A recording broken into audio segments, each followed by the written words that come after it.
제 11장.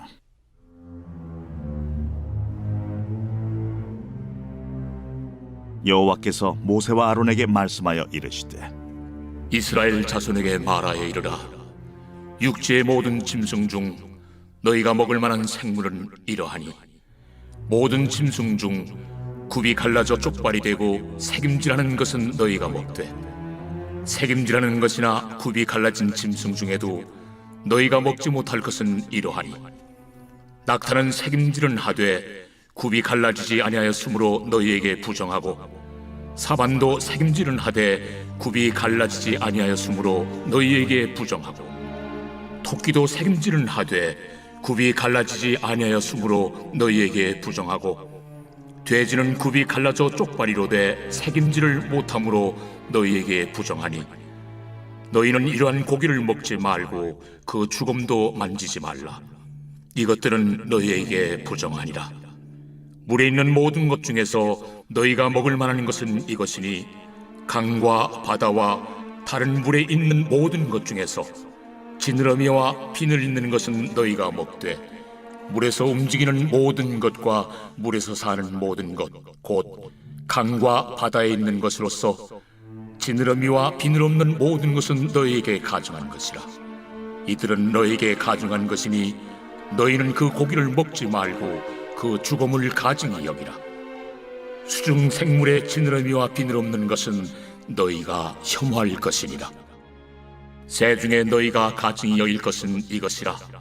이것들이 가증한 즉 먹지 말지니, 곧 독수리와 솔개와 물수리와 말똥가리와 말똥가리 종류와 까마귀 종류와 타조와 타우마스와 갈매기와 샘의 종류와 올빼미와 가마우지와 부엉이와 흰올빼미와 사다새와 너새와 황새와 백로 종류와 오디새와 박쥐니라.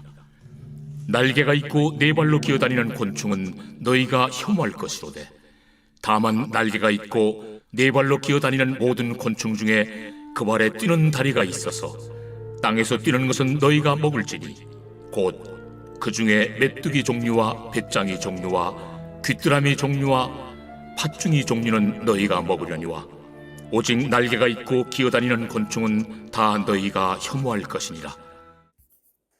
할렐루야.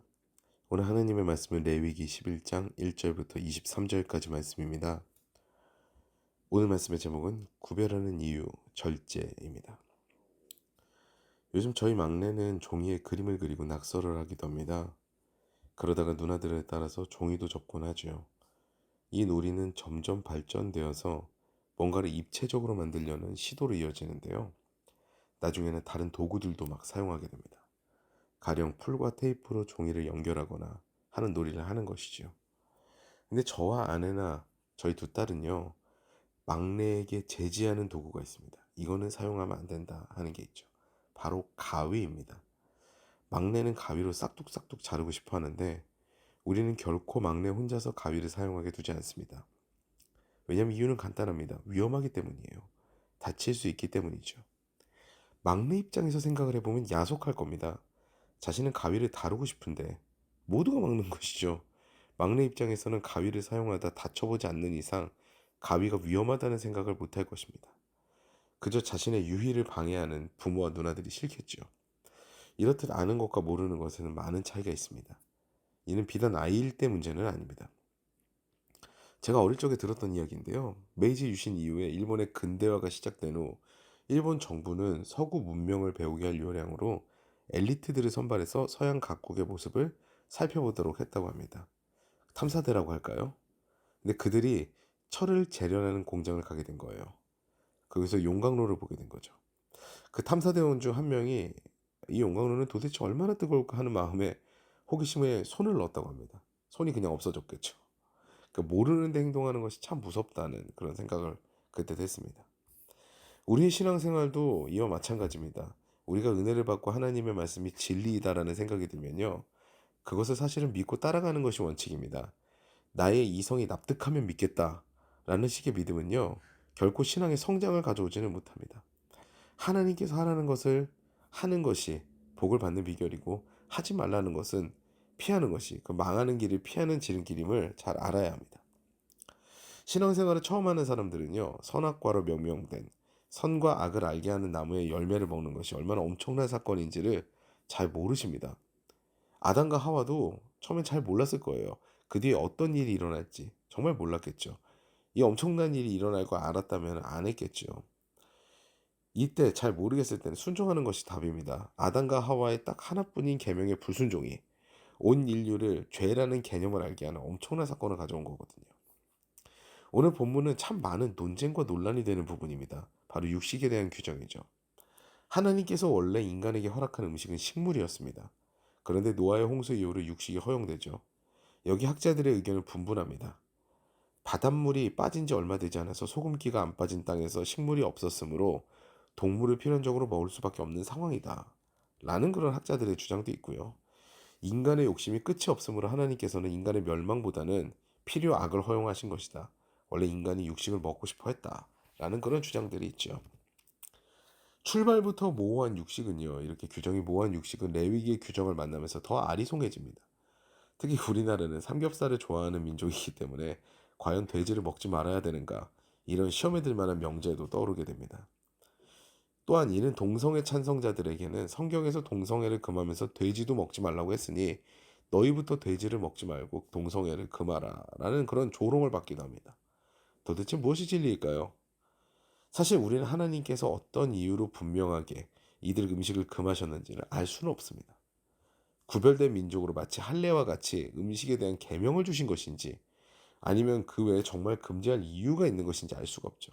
다만 추정할 수는 있습니다. 저는 개인적으로 위에 두 가지 이유가 다 타당하다고 생각을 하는데요. 오늘 본문에서 등장하는 금지되는 동물들에게 금지되는 이유가 조금씩 있습니다. 예를 들어서 육지동물 중에서 새김질하는 것과 쪽발인 것을 허용하시는데, 이들 짐승들은요 전부 초식동물이자 새김질을 하면서 완전 소화를 시키는 짐승들입니다. 비교적 깨끗한 동물들인 거죠.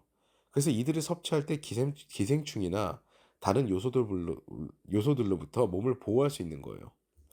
학자들은 의학이 발전하지 못했고 그 당시에는 굉장히 기생충에 대한 위험도 있었기 때문에 그 당시 기생충을 비롯한 전염병으로부터 건강을 지키는 이유로 하나님께서는 한정적으로 육식을 허용하셨을 것이다 라고 추정을 합니다. 이유가 있다는 것이죠. 그렇기 때문에 하나님께서 돼지를 먹는다고 해서 죽이시지는 않습니다.